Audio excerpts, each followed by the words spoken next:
can I put it? You've got to start somewhere in your system. There's got to be somewhere where you begin. We begin with God. The naturalist begins with nature, and that's the starting point. Cutting back all the evidence, that's where we start. But we can test that starting point. We can see which makes sense of reality. And what we're saying is that if you start with nature and we ask questions about nature, like why is the universe show rationality? How does nature explain that? And it breaks down. It can't answer that question. If we ask, well, if there's rationality in nature, how does theism answer that? How does a God answer that? Well, the answer is that God is rational, and it talks about he made the world, he made the universe, so it's made in reflecting his glory, and that's why there is rationality within the universe. So what I'm saying is you take the starting point of naturalism and the starting point of theism, and then do an internal critique and see which ones match up to reality, which ones explain reality. And Christianity, the theism, explains these big questions like rationality. For example, the fact that there's fine tuning in the universe. If you take naturalism, how does that explain why there's fine tuning? Well, it implodes on itself because naturalism began by chance. So how do you get order from chance? It's not consistent. Whereas our position is that theism, God is a God. You break it to me, Jason. Sorry, mate. Our position is that God is a God. Can you hear me now? Now I can, yeah, but I missed the last couple of minutes. Our position is that God is a God of order, and so therefore he created the universe, and that's why there are these constants within the universe where we can have life here on Earth. So I was just saying that you just do an internal critique of theism and naturalism breaks down. Basically, that's what I was saying, Mark. Can you hear me? Yeah. It keeps going off a bit, Jay. All right. Can you just summarise again what you were just saying there? I was just saying that every system has every belief system, whatever it is, atheism or Christianity, there's always a starting point, and that starting point can't be proved evidentially.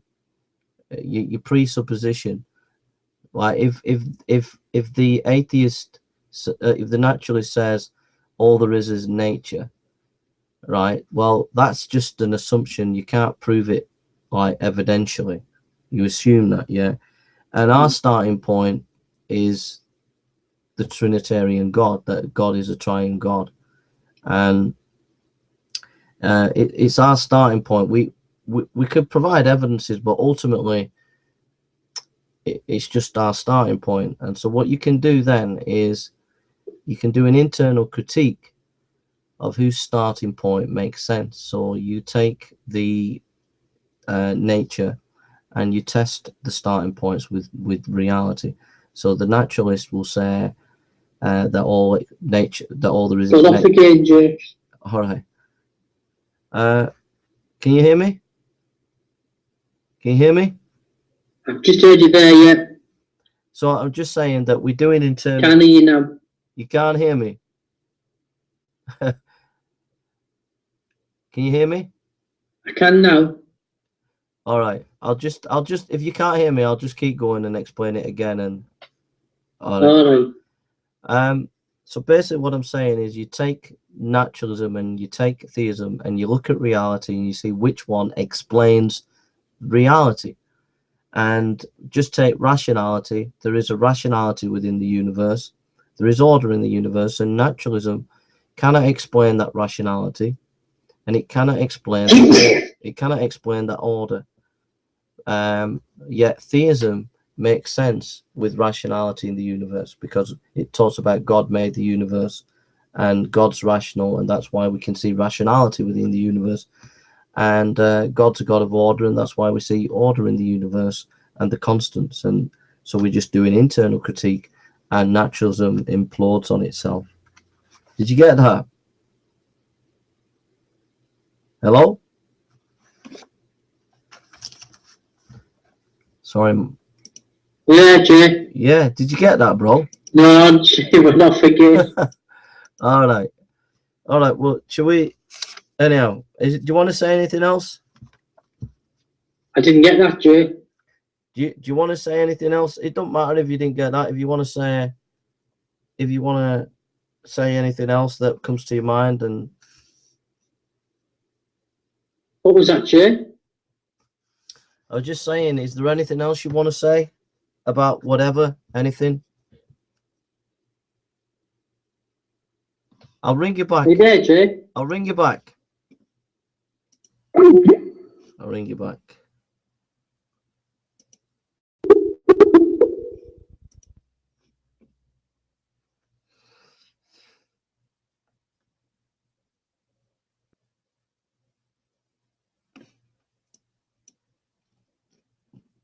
So, if anybody's got any questions you want to ask, I'll put the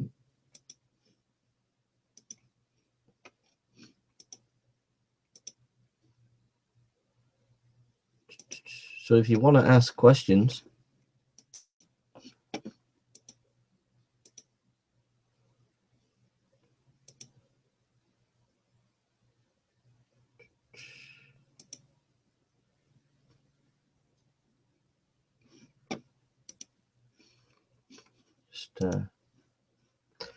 I'll just phone Mark back, see if I can get him. See if he phones me back. I'll just wait for him to phone me back.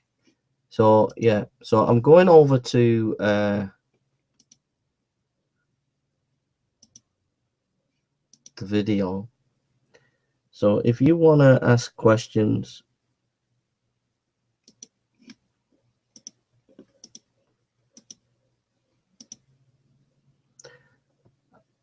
fire away, ask us questions, and see if I can get Mark to answer. So see if there's any.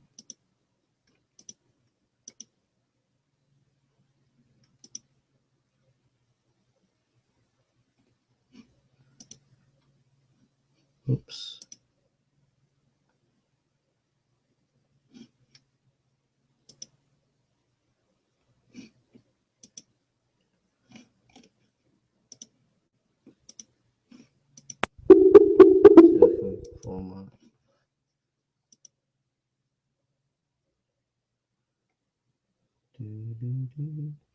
Just trying to phone Mark back.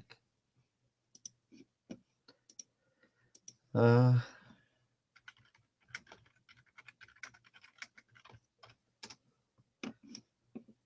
was a good conversation with Mark. I enjoyed that. So let's see if anybody's asked any questions. Is anybody asking any questions? Hi, Jay. Hi, Mark. You okay, bro? Yeah. Have you got any last thoughts, mate? I just think, for me,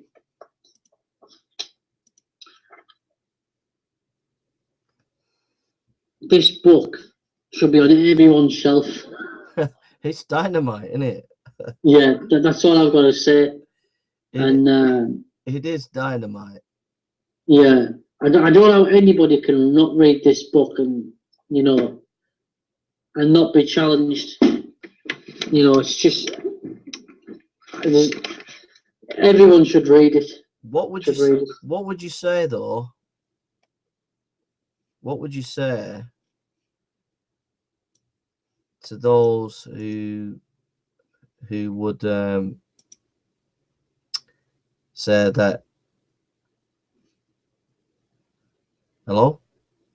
Hi, Jay, how are you? What would you say? What would you say to those who would say, "Well, you're getting all excited about John Lennox and this book, but he's a theistic evolutionist." What would you say about to that? I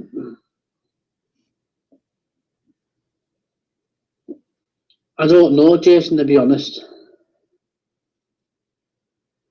I think if he loves Jesus, if he loves Jesus and wants to follow Jesus, I think that's good enough for me. Like, No. What would you say? I would say personally, that he's provided in the book so far what I've read.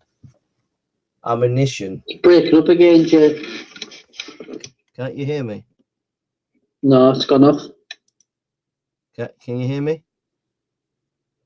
Hello? Just keep talking, Jay. You're all right. All right.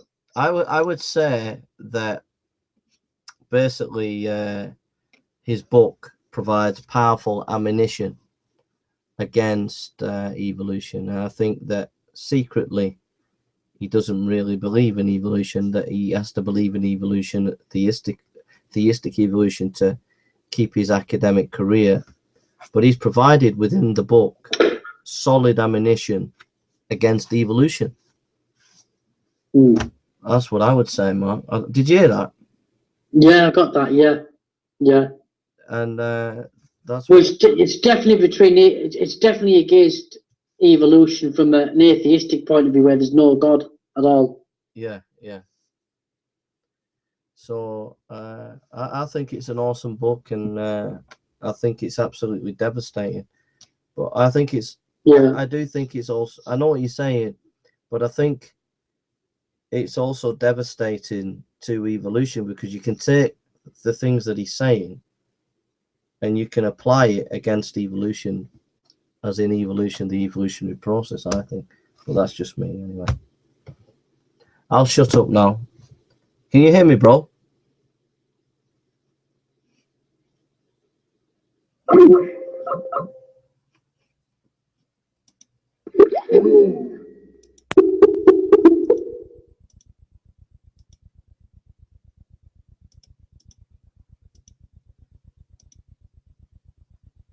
I'm just phoning Mark back.